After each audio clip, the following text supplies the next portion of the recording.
Wow, it is very windy today. In fact, there's a wind advisory in my area, so it seemed like it'd be a perfect time for me to grab a camera, go out and show some tips on how to shoot in the wind.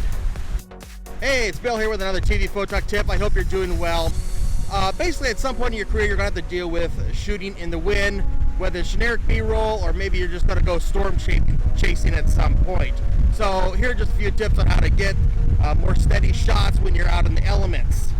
Yes, we live in this digital world where we can stabilize shots now in our editing software. However, sometimes it gets grainy or distorted, whatever the case is. So it's just best to shoot things as well as you can without the shakes to begin with. And maybe you're under a time crunch too, and it takes too much render power to get everything rendered for the stabilization and time to feed. One of my first tips might be you want to find yourself a wall or maybe even the side of your car, some sort of structure that will help block the wind. That's kind of a given one. You want to be on the back side of it. But a lot of times you can't determine where you're going to shoot your video from. You have to go out into the open. So let's just get to that. Some tips for shooting more of an open area. Forget my audio if it goes in and out because I'm dealing with 20-mile-per-hour winds right now, according to my weather app that I just pulled out. You can see the white caps on the water here, and you can definitely see the breeze taking effect on this weeping willow next to the shoreline where I'm at. Got a typical setup here where you would shoot normally at eye level, not a problem, but a couple things that we're going to take into account here because of the wind. For one, you don't want to zoom in too much because zoom will be the enemy of your shot. The more you zoom in, the more shaky you're going to be. So whenever possible, try to shoot wide shots.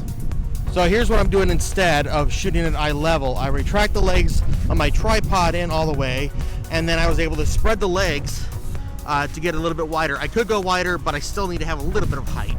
But by being up here, being down here, it's more stable, and I'm not up in the wind, so I take the shakes out. I'm also going to lock down on my pan. A lot of times I might not do that. What I've done now is I took my gear bag and I strapped it around the tripod head, so this gives a little extra weight that it holds everything down closer to the ground. My next step here is I have a steady bag. This is not a sandbag, very different. This is much lighter than a sandbag, but I'm going to take my steady bag and I'm going to put that on the top of my camera, and that'll help take out some of that wind wiggle as well. And of course, there's always one more option you can do. You can just find the ground or a steady object nearby. So in this case, I got a picnic table. This is very heavy, and then I can take my steady bag, put my camera on top of that, and it doesn't get you much more stable than that. But understandably, you're not always going to have a picnic table or something very durable to put your thing on. So that's the whole thing with the tripod tips. I had enough fun trying to shoot in the wind, so I decided I'm going to shoot the rest of this in the car. I don't have anything else I really need a demo. Right now, the wind has picked up to about 25 miles per hour according to the app I just checked.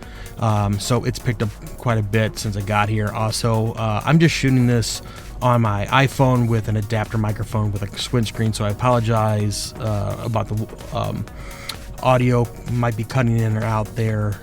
It's not professional gear, it's just consumer grade type stuff.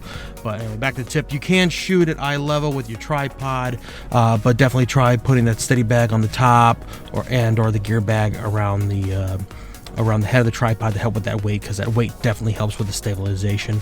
But I want to thank you for joining me. I'm Bill. You've been watching TV Photog Tips.